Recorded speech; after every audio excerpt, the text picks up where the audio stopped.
Olá, aluno! Nessa aula vamos aprender mais uma forma de valuation, dessa vez valuation por modelo de Gordon, que é bastante utilizado para empresas de crescimento de dividendos, tá? Bom, então, como é a história desse modelo de Gordon, né? Também conhecido como modelo de crescimento de Gordon. O modelo de Gordon foi criado em 1956, né, pelo Gordon e pelo Eli Shapiro, para auxiliar investidores na precificação de ações. Por meio desse modelo é possível fazer uma projeção de crescimento constante dos dividendos pagos por uma empresa, trazendo esse fluxo de dividendos ao valor presente para descobrir o preço justo de uma ação. Essa premissa é usada e considerada até irreal em alguns casos, porque é impossível garantir quanto uma empresa irá pagar em dividendos no futuro. Então, como você sabe, essa decisão não cabe ao investidor.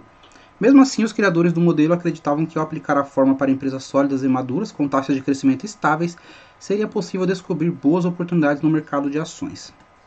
Então, a fórmula na prática, nós vamos mostrar, eu vou fazer um estudo fazendo uma precificação do Bradesco, tá? Então eu vou mostrar na prática, mas aqui vamos na aula teórica por enquanto. Então a fórmula é o preço igual a dividendos por ação dividido pelo K menos G. O K, no caso nessa equação, é a taxa mínima de retorno que o investidor deve esperar para a ação. Então é a taxa que você deve, a premissa que você espera de retorno dessa ação. E o G representa a taxa de crescimento dos dividendos ao longo dos anos. É outra premissa que você vai estipular, né? Então você tem que definir três variáveis para chegar nessa conclusão. Dividendos por ação do próximo ano. Tem empresa que já faz esse provisionamento e você já tem uma previsibilidade, mas a maioria das empresas não fazem. Você tem que sempre pegar com base no ano anterior, é o exemplo que eu vou mostrar aqui do Bradesco. A taxa mínima de retorno esperada pelo investidor e a taxa de crescimento dos dividendos no futuro, tá? Então vamos fazer um exemplo da empresa chamada Brasil Alimentos aqui. Ela tem uma expectativa de que a empresa pague 0,80 por ação em dividendos no próximo ano, um retorno mínimo esperado para a ação de 15%, um retorno até alto, né? E um crescimento dos dividendos de 1% bastante conservador. Então, nesse modelo a equação ficaria 0,8, né, que é a expectativa que a empresa paga em dividendos no próximo ano, né, de 0,80 centavos, dividido por 15%, que é o retorno mínimo esperado, e o crescimento esperado é menos 1% dos dividendos esperados. Por que menos 1%? Porque o dividendo ele sai do lucro da empresa. Então, se você espera um retorno de 15%, você tem que tirar a porcentagem daquilo que a empresa vai distribuir de dividendos, tá? A lógica do modelo de Gordon é essa. Então, fazendo o cálculo do modelo de Gordon, chegaremos ao seguinte valor. O preço ele é igual ao 0,80, né? Dividido por 15 menos 1%, que vai dar 0,80 dividido por 0,14, que vai dar o preço justo aí de 5,71. Mas como você deve ter notado, a definição dessas três premissas envolve um alto nível de incerteza. É por isso que o modelo de Gordon é utilizado respeitando as suas limitações e restrições, como veremos a seguir. Primeiro que dividendos não são previsíveis, né? Então, essas premissas elas são difíceis de você acabar definindo, né? Você tem empresas mais estáveis, que têm lucros recorrentes, dividendos recorrentes, é mais fácil você chegar nesse cálculo, mas tem empresas que é impossível você usar o modelo de Gordon para valuation, tá? Então, é impossível saber quando uma empresa vai pagar dividendos no próximo ano, essa decisão cabe à empresa e ao seu conselho de administração. O pagamento de dividendos do passado não é garantia de pagamento no futuro, e como o modelo de Gordon parte da premissa de que o dividendo irá crescer para sempre de maneira constante, sua aplicação acaba sendo muito limitada na prática. As exigências de rentabilidade mudam frequentemente, né, daquilo que você espera de retorno, e empresas de diferentes tamanhos e setores possuem expectativas de retornos diferentes, e a tendência é que essas estimativas sejam atualizadas com frequência, tá? Então, recomendo que se faça o uso do modelo de Gordon apenas para empresas que pagam dividendos, que têm lucro recorrente. Fica mais prático, fica mais fácil e o modelo vai ser mais assertivo, tá?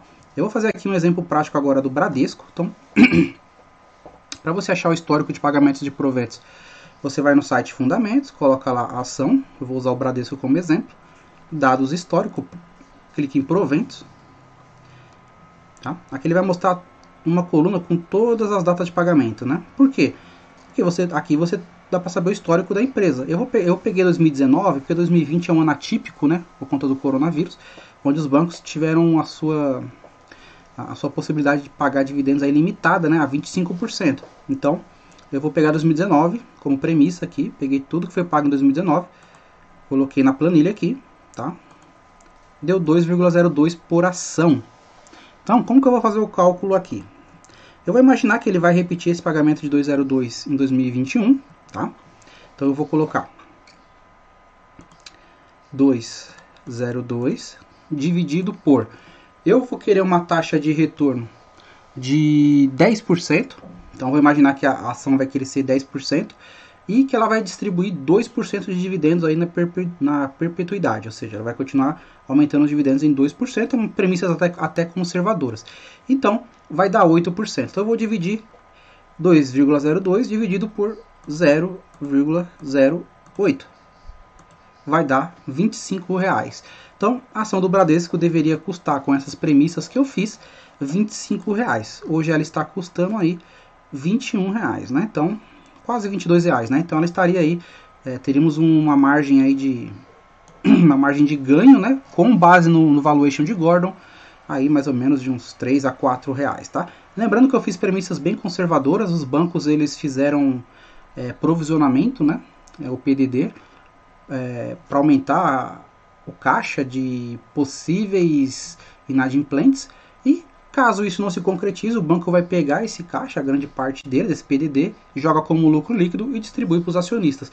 Então eu fui bastante conservador em colocar 2%, pode ser até mais, a mesma coisa pode ser o retorno de 10%, pode ser de 15%, então quanto maior o meu retorno, maior seria a possibilidade de ações. Mas de qualquer forma são premissas, né? Então podemos estar errados aqui. Eu gosto de trabalhar com um retorno entre 10% e 11%, e de fato um crescimento de dividendo entre 1% e 2% sempre que eu faço esse modelo. Você pode fazer esse modelo também com elétricas, com bancos, com empresas que pagam dividendos, né?